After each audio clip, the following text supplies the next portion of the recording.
Good evening, and welcome to the ShadowTrader Video Weekly for Sunday, September 30th, 2007.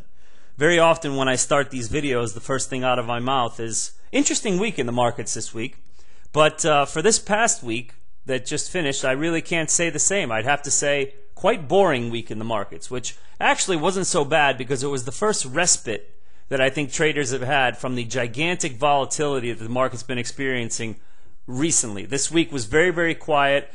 Here was the Fed the week before, which just took us to stratospheric levels. But since then, we have essentially done nothing, and the market has really quieted down a whole lot this particular week. You can see that in the VIX, where the VIX has come back down into some teenager levels, going as low as just under 17 over the course of the week. If we look at the Dow, also same thing on the dailies, pretty flat. We're getting closer to the record here, which I think we should probably test this week.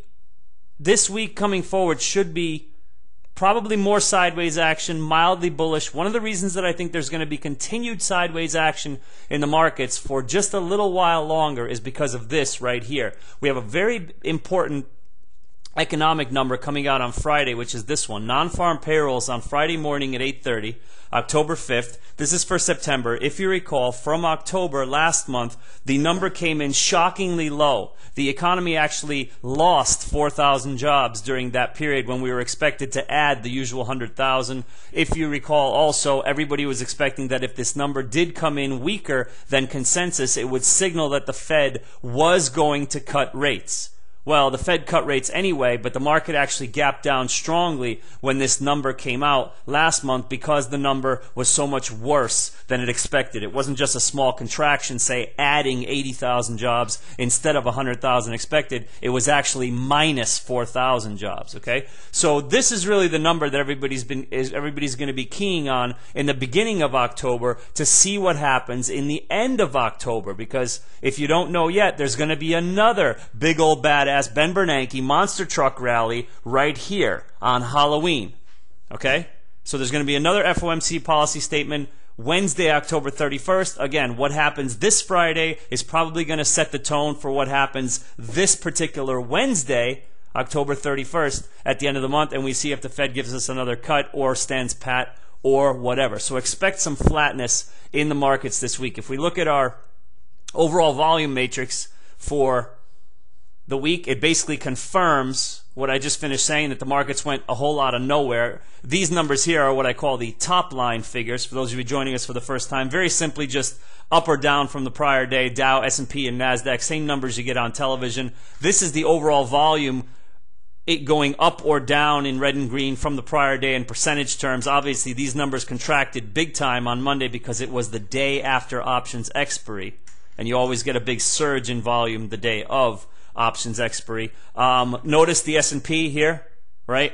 Down 8, flat, up 8, up 6, down 5. Basically nothing happened in the markets. The overall volume numbers were, to me, coming in a little bit lackluster, but when all is said and done, that still feels a little bit bullish to me. I mean, the Dow came within 100 points of its record a couple of times, breaking over 13,000. We know the record is just over 14,000, and the volume was kind of low. So a low volume consolidation in the markets after what happened with the Fed, where we just moved up to these stratospheric levels, Dow up 350 that day or whatever, that would have to be construed as somewhat mildly bullish, I would say. But again, with the caveat, all eyes on that employment number report coming on Friday. All right, let's take a quick look at Friday's action intraday.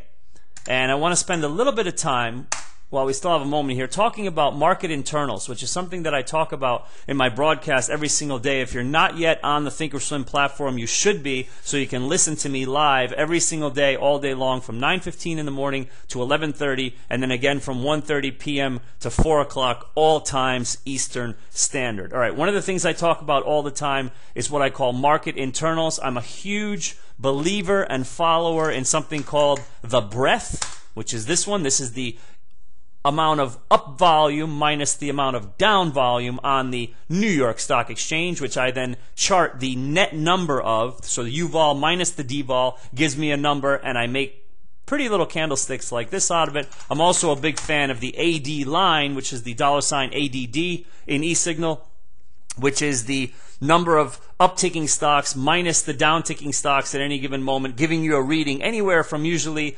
minus 2,000 at extreme bearishness to plus 2,000 at extreme bullishness. I then chart that number and I look at convergence, divergence with this in the broad market. And I'm also a big believer in the TRIN, which is also known as the Traders Index or ARMS Index, which is a short-term measurement of market sentiment, which uses a complex fraction that takes the previous two numbers, that being the up volume, down volume, breadth, and the advanced decline line, the advances and decliners, takes those into consideration in the form of a fraction.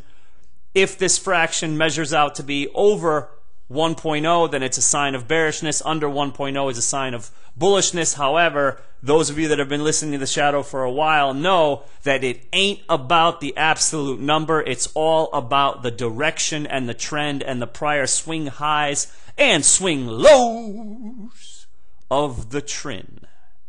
All right, that being said, I want to just point out something that I saw in the advanced decline line, because we have very little time together in the video, so I'll just show you one little facet of this. Friday, which is this action right here, was extremely choppy. It was a big mess. There were some comments here by Poole, who was one of the regional Fed guys, that he was just basically talking tough, saying, you know, we'll do what we need to do if we need to do it, and basically just made the market scared that we weren't going to get a rate cut on Halloween, and the market kind of crapped out here and then gained a piece of it back in the last 45 minutes. But before this action happened, which was really the most volatile thing that happened all week in this quiet week, there was a lot of undulation here. I mean, the market actually made a new two-day high early on, then sold it all off, lost the whole thing, caught itself here, and right about here, something interesting started to happen. At about 11:45, the market started to sell off again. Okay?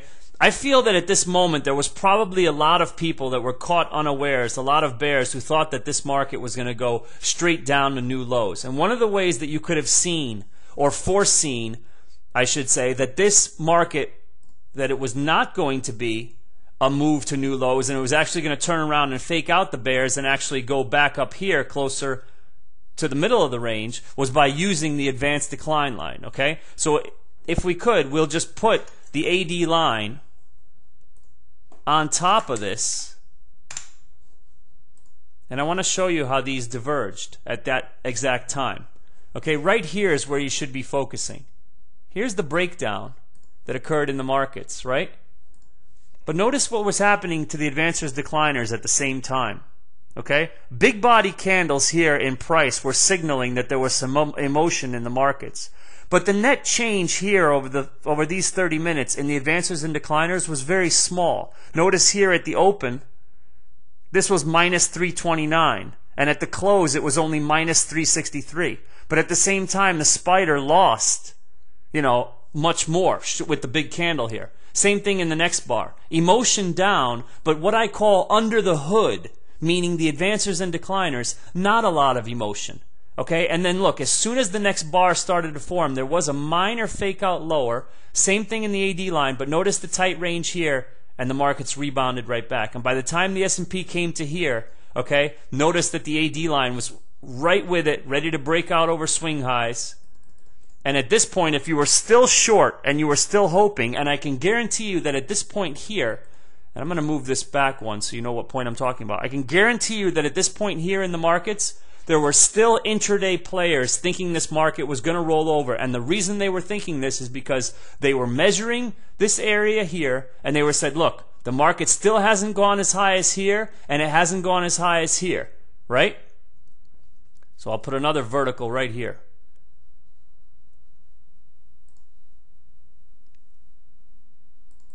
Right? So they're comparing and they're saying, okay, look here, we still haven't gone as high right here, but look what the AD line is already doing. Right? Soon after, bam, it's already starting to confirm. You're getting no roll over here. You're getting green body candles. Even though they're small, they're still moving up, up, up, and it's just not happening. Okay? So basically, the main thing to look at here is the divergence in the size of the bars here on the AD. How there was no emotion. Okay? This here action broke down much closer to swing lows than this did. Right? See the difference? Over here you had a low AD of minus 760. You weren't even close at this point. It just wasn't happening. Alright, so that's one thing that I used during the course of the day. I put that together with the breadth and I put that together with the trend, and in subsequent videos, perhaps we'll do a all-encompassing look at market internals. But for today, I just wanted to chop out just the advanced decline line and show you how divergence in just one of the 3 market internals that we watch is sometimes enough to throw the market off kilter and cause moves like this that look, by all intents and purposes, like they're going to break down and fall back down to the lows, to not happen. All right? On behalf of myself and the entire ShadowTrader team in beautiful Philadelphia, Pennsylvania, and of course, as always, from all the good people in Chicago, Illinois at Thinkorswim, I wish you good trading and good night.